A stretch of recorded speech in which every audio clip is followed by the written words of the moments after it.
Paz do Senhor, meus irmãos, boa noite. Mais uma vez estamos aqui reunidos na nossa EBD, onde iremos continuar estudando a carta aos Efésios. E, como os irmãos já são sabedores, nesse período de pandemia nós iremos continuar a nossa empreitada. Vamos lá, Paulo, esperando aqui, meu amigo Paulo. Estudando a carta aos Efésios.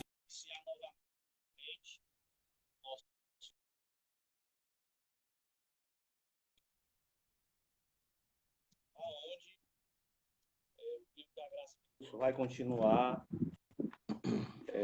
fazendo prosperar e crescer a nossa fé diante das lutas. Pai do Senhor, Paulo, Pai do Senhor, pastor. Tudo bom, graças a como Deus. está? Tudo bom? Bem, e o senhor?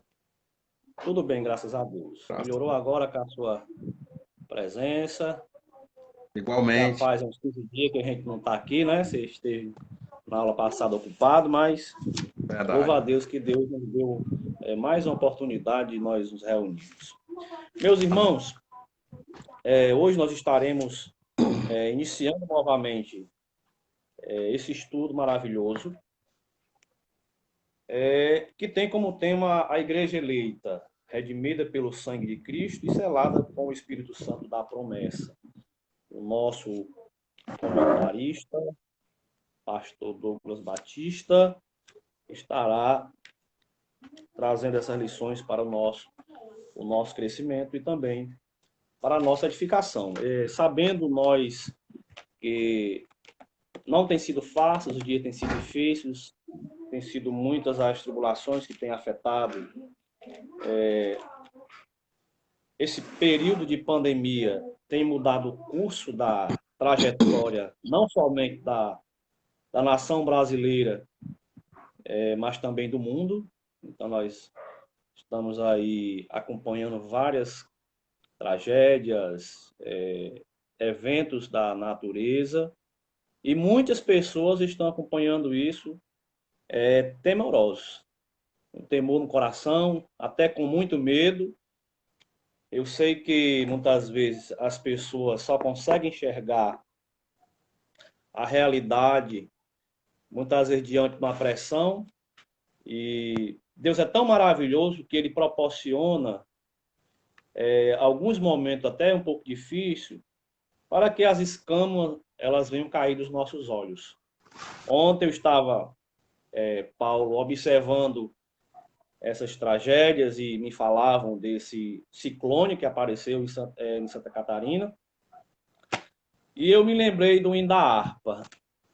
O hino da harpa que diz assim: o clarins nos alerta, nosso coração desperta, Oi. pois a vinda é bem certa de Jesus, de 1000 anjos rodeados, para os santos preparado. Cristo breve nós veremos, aleluia. Glória a Deus. Glória a Deus. Me deu uma alegria Aleluia. grande naquele momento que a minha esposa falava ontem, e lembrei desse hino, eu cantei quase todo, só lembrando no momento, e foi algo assim instantâneo, sabendo da nossa pequenez, das nossas limitações, mas crendo que o Senhor continua conosco. Ontem eu conversava com um pastor, amigo meu, da igreja Coirmã, aqui de Fortaleza, uma grande igreja, a igreja amiga, e falávamos a respeito disso, que a volta, esse momento da pandemia, será um momento de ajuntar uns caquinhos de um bocado de crente. Tem gente ainda que não achou ainda a oportunidade para refletir em relação à sua responsabilidade como igreja. Esses dias eu estava assistindo um vídeo de uma criança puxando um cabrito pelas orelhas. E alguém dizia que era o pastor atrás dos crentes que estão aí espalhados. Mas refletia justamente essa questão dos momentos que estamos vivendo. Muitas pessoas doentes fisicamente, outras doentes espiritualmente, outras a gente não consegue mais nem achar, mas acreditamos, meus irmãos, que o Senhor Jesus, que é o nosso fiel companheiro, irá continuar cuidando desta igreja de uma forma poderosa e especial. Nós estaremos retornando às nossas atividades na segunda fase do isolamento social, da flexibilidade do isolamento social. E o nosso primeiro culto na congregação de campus universitários será dia 12, com 50%. Com 50% entre aspas, porque comporta bem menos, né? Mas os irmãos continuem orando pela igreja, orando pelos irmãos que vão continuar trabalhando arduamente, porque vai ser uma organização mais criteriosa, mas eu creio que a igreja ela está de prontidão para fazer esse grande trabalho, em nome de Jesus. A primeira lição tem como título a carta aos Efésios, a saudação ao destinatário. O textuário diz assim: a vós graça e paz da parte de Deus, nosso Pai, e do Senhor Jesus Cristo, Efésios capítulo 1, verso 1. A verdade prática diz o seguinte: a epístola aos Efésios revela o propósito eterno de Deus para a igreja de Cristo. Então, Paulo já vem trazendo aqui a leitura bíblica em classe, Efésios capítulo 1 e também Atos 19. Ele vai dizer o seguinte: Paulo, apóstolo de Jesus Cristo, pela vontade de Deus, aos santos que estão em Éfeso e fiéis em Cristo Jesus. A vós graça e paz da parte de Deus, nosso Pai, e do Senhor Jesus Cristo. Atos 19, 1. E sucedeu que, enquanto Apolo estava em Corinto, Paulo, tendo passado por todas as regiões superiores, chegou a Éfeso e, achando ali alguns dos discípulos, disse-lhes: recebeste vós já o Espírito Santo quando crerdes? E eles disseram: nós nem ainda ouvimos que haja Espírito Santo. Perguntou-lhe então: em que sois batizados então? E eles disseram: no batismo de João. É claro que João Batista. Mas Paulo disse: certamente João batizou com o batismo do arrependimento, dizendo ao povo que crescem no que após ele havia de vir. Isso é, em Jesus Cristo. E os que ouviram foram batizados em nome do Senhor Jesus. Impondo-lhes Paulo as mãos, veio sobre eles o Espírito Santo e falavam em línguas e profetizavam. E este eram, ao todo, uns 12 varões.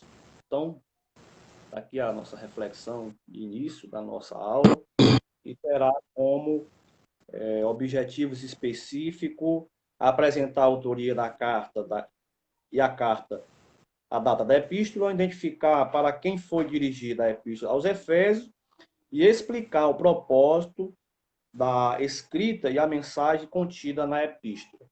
Então, nós estaremos nesse momento transcorrendo essa lição. Eu estarei só dando aqui a introdução. Essa lição, na vez passada, eu já dei ela sozinha. E hoje eu vou deixar o Paulo à vontade, viu, Paulo? Estaremos aqui cooperando juntamente com você.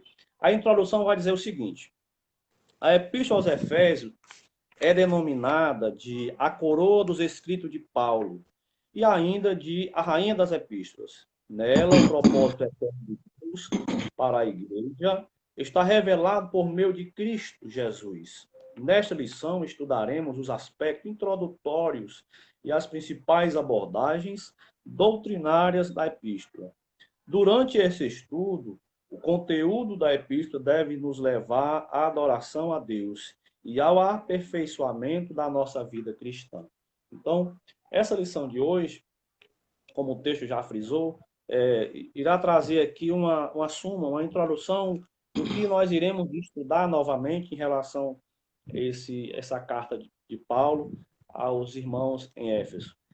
Lembrando que quando Paulo traz essa palavra aos irmãos em Éfeso, Paulo estava na prisão, né? Eu sempre costumo frisar isso, para que a nossa fé ela venha a ser acrescentada mediante toda a situação que Paulo estava vivendo. Talvez seja uma dessas situações parecidas que você, na sua casa, esteja vivendo, e muitas vezes, mesmo diante dessa situação, Deus lhe trará uma graça suficiente para que você venha levantar a sua cabeça. Esses dias eu visitava um irmão nosso da igreja e chorando ali juntamente com a família, orando e vendo que alguns momentos Deus proporciona até mesmo na enfermidade, e nós muitas vezes não sabemos explicar. Não temos a palavra-chave. Não temos aquela palavra que alguns até querem muitas vezes falar, e eu determino, eu decreto. Não dá para fazer isso. É esperar realmente a vontade perfeita de Deus. E ali eu sempre costumo dizer, como diziam meus pastores, meus pais na fé, é complicado quando nós muitas vezes oramos e não temos ali uma clara revelação de que tipo de enfermidade aquele membro, aquele congregado está passando. Se é uma enfermidade natural, se é uma enfermidade espiritual, de um comportamento, ou se é algo que Deus está ali tratando. Então, se Deus está tratando como pai, ele tem um propósito. No tempo certo, Deus irá fazer aquilo que virá da sua vontade. Então, nós gostaríamos de passar aqui a palavra para o nosso irmão Paulo, que ilustrará aqui a lição no nome de Jesus. Glória a Deus. Obrigado pela oportunidade, primeiramente, meu pastor. Que Deus nos Amém. conceda graça esta noite, para juntos estarmos aprendendo mais um pouco da palavra de Deus. Estava meditando justamente essas palavras que o irmão falava acerca da situação da igreja, né, com toda essa condição atribulada em que nós estamos passando, né? A gente entende que com toda essa adversidade, e a gente, quando estuda a história secular da igreja, a gente vai compreender que a igreja ela só cresceu com essas coisas, né? Desde os primórdios foi assim. E no nosso século não pode ser diferente. Apesar de tantos atrativos, tantas coisas que nos faz olhar para o lado e às vezes ter um deslumbre, às vezes de outras coisas que desviam às vezes até os nossos olhares em relação ao evangelho, a gente tem que compreender que a situação da igreja, por ela ter sido justamente estabelecida por Deus, essa era a vontade de Deus, né, através que diversas pessoas formassem um único corpo, sendo Cristo o cabeça, a gente compreende que esse que nos rege, que justamente está na condição ali de general à frente de todo esse exército, é justamente Cristo que nos fortalece diante das adversidades. Quando a gente estuda a carta de Efésios, a gente vai compreender que Paulo ele teve digamos, um entendimento muito apurado acerca dessas coisas. Paulo foi elevado nessas situações, quando justamente na carta aos Efésios ele faz essa tratativa a respeito de falar em relação da própria condição do homem, em relação ao que Deus providenciou para o homem, e da própria condição precária ali, onde Paulo estava, ali na sua primeira prisão em Roma, já sofrendo os martírios justamente pelo seu ministério, e a gente vai compreender que isso fortaleceu Paulo. E a intenção de Paulo era justamente com seu sofrimento, justamente fortalecer a igreja. E como Paulo conseguiu isso do seu testemunho de vida. Né? Só Jesus nos dá um testemunho tão maravilhoso a ponto de mudar tanta situação. Paulo estava naquela condição degenerada e, mesmo assim, fortaleceu a igreja com seus ensinamentos, né, para que eles viessem compreender que Paulo, apesar de estar sofrendo, o sofrimento de Paulo era da vontade de Deus, porque este sofria pelo Evangelho, a qual ele havia sido separado, e ele cumpriu muito bem essa obra maravilhosa que Deus separou. Afinal de contas, foi o Espírito de Deus, que ajudou com que Paulo realizasse tão maravilhosa obra, né? Autoria e data é o nosso primeiro ponto. Autoria. Conforme o costume da época, o autor inicia a carta declarando sua identidade. Paulo, apóstolo de Jesus Cristo, conforme descrito no capítulo 1, no verso 1, primeira parte. O livro de Atos menciona que ele se chamava Saulo, nome hebraico, mas que também era conhecido como Paulo, conforme descrito em Atos 13, 9.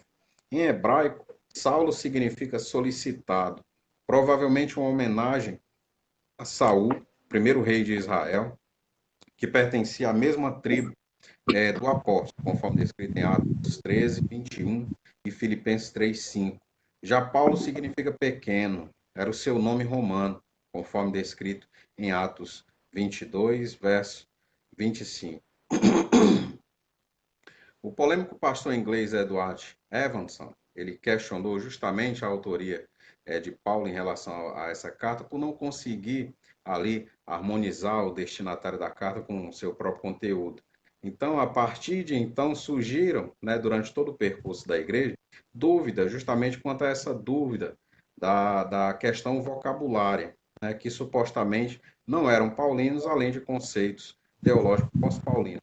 Em resposta a esse argumento, durante todo esse caminhar em relação a esse discernimento e entendimento, né, o comentário do Novo Testamento e a aplicação pessoal da CPAD, ele vai se expressar assim. Dois cabeçalhos principais dessa carta, né, mostram que esta epístola foi escrita por Paulo, o apóstolo. Essa reivindicação é confirmada por muitos patriarcas da igreja, entre eles Policarpo, Orígenes, Irineu, Clemente de Alexandria e Tertuliano.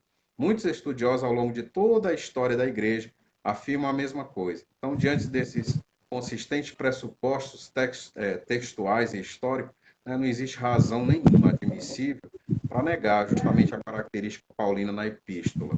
Então, é, portanto, satisfatório e bem plausível nós termos Paulo justamente como sendo o autor da carta aos Efésios. Por que é importante nós ressaltarmos isso? Às vezes a gente se perde, né, e se engoda em muitas questões teológicas que às vezes não levam a ponto nenhum. Né? Às vezes o cristão ele passa tentando, né, elaborar certas teologias que às vezes levam, infelizmente, a lugar nenhum. Eu entendo que às vezes isso parte, na maioria das vezes, até do próprio orgulho do homem, quando acha que pode entender Deus em todos os seus preceitos, né? Mas a gente tem que entender que, assim como Paulo, nós somos pequenos, nós somos meninos, nós sempre seremos crianças caminhando diante de Deus para tentar atingir uma estatura de varão perfeito. E essa estatura de varão perfeito nós só conseguiremos quando na glória o Senhor nos chamar ali para morarmos junto com Ele nas mansões celestiais, e assim Ele nos revelará tudo. Ali receberemos corpo incorruptível, né, e teremos realmente um olhar diferente acerca dessas coisas. Nosso segundo subponto, a assinatura apostólica. Nas 13 cartas de sua autoria, o apóstolo se identifica como Paulo, nunca como Saulo, provavelmente por considerar o nome mais apropriado para evangelizar o mundo gentílico. Outro detalhe relevante é a reivindicação de sua autoridade apostólica como ressalva, pela vontade de Deus. Isto é, não escolhido por homens, né, conforme descrito em Gálatas 1:1. Das 21 epístolas que contém o Novo Testamento, Paulo é nada mais, nada menos que o autor de 13, né, dessas cartas. Então, elas são geralmente divididas em 4 grupos. As escatologias, que compreendem 1ª e 2ª Tessalonicenses, a soteriologia, justamente a questão da salvação, que abrange Romanos, capítulo 1 e 2, e Gálatas. Em terceira, as cartas, conhecidas como as cartas da prisão, compostas por Efésios, Filipenses, Colossenses e Filemão. e as cartas consideradas pastorais, que integram 1 Timóteo e 2 Timóteo e Tito. Então, esse grupo de epístolas é conhecido como Corpus Epistolar Paulino, ou simplesmente de Epístolas Paulinas, que é o que nós conhecemos quando estudamos ali teologia, são separadas dessa forma, né? Então, uma curiosidade nas saudações iniciais, 13 cartas, é facilmente identificado pelo seu nome Paulo, e nunca pelo nome judeu Saulo, provavelmente por considerar justamente essa questão da apropriação, de ser melhor para a identificação, até mesmo porque quando estudamos e vemos a questão da identificação do nome Saulo, Saulo era conhecido como o grande perseguidor, né, da igreja, quando lançado ali por terra pelo próprio Cristo, porque esse o perseguia. Aí ele vai ter uma identificação pessoal consigo mesmo e logo consegue compreender a natureza daquele chamado, né, que Cristo fez a ele. Quando Deus o separando ali e dizendo que importava que ele sofresse pelo Evangelho, Deus literalmente mostrou na vida de Paulo, né, isso. Paulo verdadeiramente sofreu pelo Evangelho até o fim de sua vida. Paulo lutou aqui na terra, combateu o bom combate, né? Armazenou um grande tesouro no céu, que essa é a recomendação bíblica para nós, né? Possamos juntar tesouros nos céus e não aqui nesta terra. E Paulo fez isso muito bem pela graça de Deus. Quando do espinho da carne, o Paulo conversando ali com o Senhor e quando vai ter revelado a ele aquela questão de que a graça de Deus o bastava, Paulo compreendeu isso. Ninguém vê Paulo, né, novamente retrucando a Deus acerca daquilo. Mas, Senhor, por quê? Por tanto tempo, né?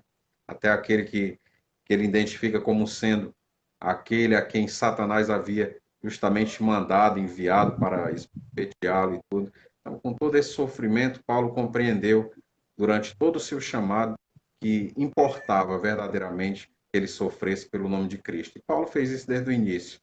A gente lembra da conversão de Saulo, lendo justamente ali no livro de Atos, vai compreender que se não fosse a mão de Deus, na primeira noite, os irmãos já tinham tomado a vida de Paulo ali, já teria ceifado, e ali a história de Paulo teria acabado por ali. Só que essa não era a vontade de Deus, né? Deus deu livramento a Paulo em todo o tempo. Glória a Deus. Apesar das prisões, o Senhor foi com ele. Verdade. Eu estava aqui, Paulo, ouvindo as suas palavras. Interessante na convenção de Paulo, que Paulo, antes de ser convertido ali a caminho de Damasco, Paulo é um religioso, né? Então, Paulo era um religioso, um judaizante ferrenho, até o ponto de perseguir a igreja. E isto nos chama até um pouco aqui de atenção para nós aqui no século XXI não nos tornarmos entre aspas, aqui um Paulo, né? Defensor da palavra até um certo ponto com a verdade, mas chegarmos a um extremo de ferirmos a comunhão e do amor que envolve a questão do evangelho. Então, isso às vezes me preocupa nessa relação de, muitas vezes, uma santidade acima do normal e que às vezes foge da questão da normalidade da palavra, porque Paulo vem trazendo nas suas cartas, quando ele vai falar sobre as suas dores, vai dizer, quando eu pensava que eu estava fraca, aí que eu estava forte. Então, Paulo estava trazendo ali também uma palavra dizendo, não é a nossa força, não é a nossa capacidade, porque ele poderia trazer para ele a responsabilidade como um bom entendedor e um grande teólogo, e os maiores missionários que o mundo já conheceu, e reivindicar uma autoridade acima do normal, a não ser naqueles momentos que ele teve que defender o seu apostolado, mas está sempre ali tentando não mostrar que era entendido, que era um teólogo, que estava acima. Não, Paulo tinha também algo chamado de simplicidade. Né? Ele tinha uma simplicidade. É. Eu creio que o chamado de Paulo é muito interessante, porque ele realmente procura imitar Cristo aquilo que ele pede para os irmãos, ele procura imitar a Cristo, porque, como você já frisou, depois que Paulo é chamado a atenção, é exortado em relação ao espinho na carne, geralmente você não vê Paulo mais tocando nesse assunto, né? É muito raro vermos isso, até mesmo conosco mesmo, né? Conosco mesmo. Então, isso é uma inspiração, né? Traz uma inspiração para nós. Verdade, meu. Verdade. Boa observação. Amém. O nosso terceiro subponto, uma epístola da prisão. A epístola foi escrita no período em que Paulo se encontrava preso em Roma. Ele se identifica como prisioneiro de Jesus Cristo, conforme descrito no capítulo 3, verso 1. O preso do Senhor, capítulo 4, verso 1. E o embaixador em cadeias, capítulo 6, verso 1. Indica que era uma carta enviada do cárcere. Por essa razão, ele integra o rol das epístolas da prisão, redigida aos Efésios, aos Filipenses, aos Colossenses e a Filemon. A gente entende que a situação de Paulo não era tranquila. Não pode-se dizer que Paulo estivesse, né, tranquilo em relação à situação, até mesmo porque Paulo entendia a que ponto poderia chegar. Mas a grande questão é o entendimento que Paulo tinha acerca de que, mesmo chegando a este ponto, um ponto final, onde poderia ser ali a sua vida culminada, ele entendia perfeitamente que o propósito de Deus, o propósito para que Deus havia o separado, né, ainda possivelmente tivesse mais. Né? Por isso que Paulo, quando foi preso, simplesmente não se aquietou. A gente vai ver que nos últimos dias de sua vida, Paulo ainda lembra da capa, lembra dos livros e pede para que esses sejam trazidos até ele, para que ele tenha novamente ali acesso. Ou seja, Paulo está no final da sua vida ali, já lá no final, na sua última prisão, né, com toda a vontade do mundo de aprender ainda da parte de Deus.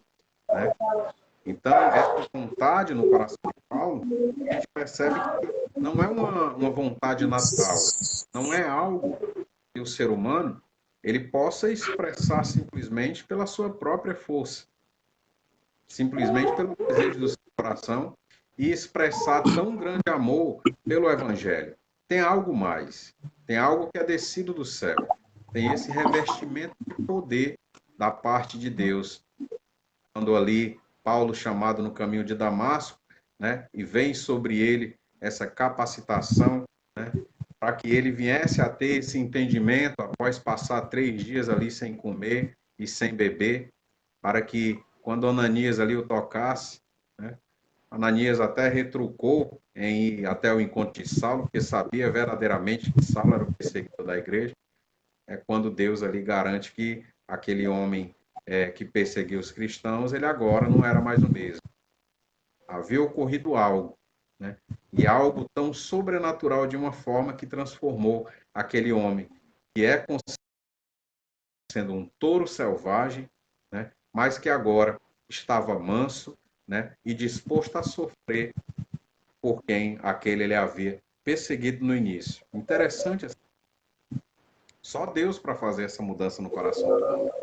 E a gente compreende que na situação do ser humano, quando nós olhamos para a raça humana e identificamos, na maior parte das vezes, os problemas que ocorrem como sendo falta de Deus, a gente tem uma compreensão muito apurada.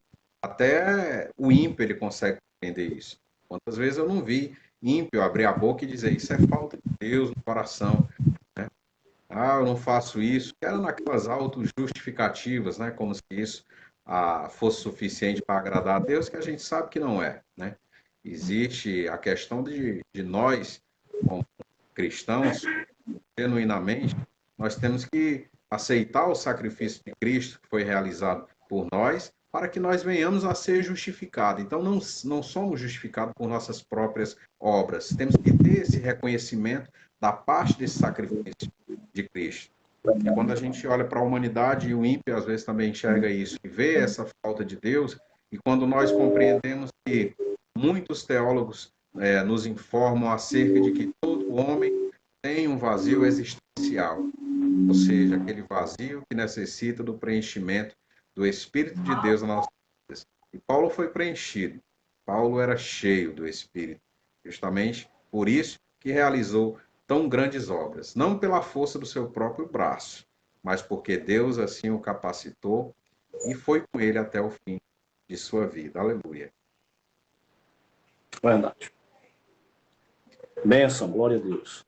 Glória a Deus. Nosso subponto 4 fala sobre a data desta carta. De acordo com Atos, após realizar 3 viagens missionárias e implantar igrejas na região do Mediterrâneo, Paulo esteve em prisão domiciliar por cerca de 2 anos, conforme descrito em Atos 28:30, entre 60 e 62 depois de Cristo, aproximadamente. A partir dessa premissa, a data provável da redação da Epístola aos Efésios ocorreu por volta de 61 e 62. Então, tendo Tíquico como seu portador, conforme descrito ali no capítulo 6, verso 21. A gente vai ver que após Paulo apelar para o tribunal de César, né, ele vai ser conduzido justamente a Roma, onde ele permaneceu nessa prisão domiciliar por 2 anos inteiros. A julgar pelas condições favoráveis, até dessa casa que foi alugada na época, justamente para esse fim, fazendo essa questão dessa ausência da restrição, para receber visita, e essa restrição de liberdade, Paulo ele foi muito agraciado por Deus em relação a essas coisas. A gente vê que Paulo ele recebia as suas visitas, conseguia enviar ali as suas cartas normalmente, e até na questão do ensino, né? Paulo não teve essa restrição ali feita a ele em relação a essa liberdade para ensinar. Não é à toa que ele vai dizer que converteu toda uma guarda pretoriana. E isso não foi serviço de um homem, podemos dizer assim, mas foi verdadeiramente um serviço do Espírito de Deus que operava na vida de Paulo. Paulo ali, mesmo diante dessa dificuldade, Paulo não esqueceu da sua missão. Paulo não esqueceu em momento nenhum a que Cristo havia o separado para essa missão de sofrer pelo Evangelho. Então, até nos últimos dias da sua vida, Paulo estava fervoroso por pregar o Evangelho e justamente por revelar essas benfeitorias de Deus para todos, a todos aos seus redores, para que esses viessem a alcançar essa mesma graça que ele alcançou. Paulo não foi ninguém egoísta ao ponto de ter recebido uma graça tão tremenda da parte de Deus, né? Graça tão grande a ponto de que os lenços que Paulo enxugava o rosto colocava sobre os enfermos e estes eram curados. Não é isso que a gente vê hoje em dia, né? Como um charlatanismo no nosso meio, como uma mercantilização do evangelho. Mas aquilo acontecia verdadeiramente. Aquilo era o poder do Espírito Santo operando na vida do apóstolo Paulo. Mas isso não fez com que o apóstolo viesse a se engrandecer nessas coisas, como o próprio irmão já bem recitou ali no início, quando nós começamos a nossa lição. Paulo não se engrandeceu com isso. Paulo entendeu perfeitamente que essa graça de Deus que lhe bastava na sua vida, ele era suficiente. Paulo não esqueceu das benfeitorias jamais que Deus havia feito na sua vida, e muito menos as tribulações foram suficientes para afastar Paulo desse amor a qual ele estava vivendo agora. Glória a Deus, que maravilhas. Nós gostaríamos que, diante desse isolamento social, Deus levantasse esses Paulos, né? Esses Timóteos, esses homens e essas mulheres cheios de fé, cheios de coragem, destemido. Eu estava aqui compartilhando nos comentários e pedindo para os irmãos compartilhar com um amigo. Tão bom compartilhar a palavra de Deus, né? Tão bom Aleluia. repartir a palavra de Deus. Para mim e para nós, né?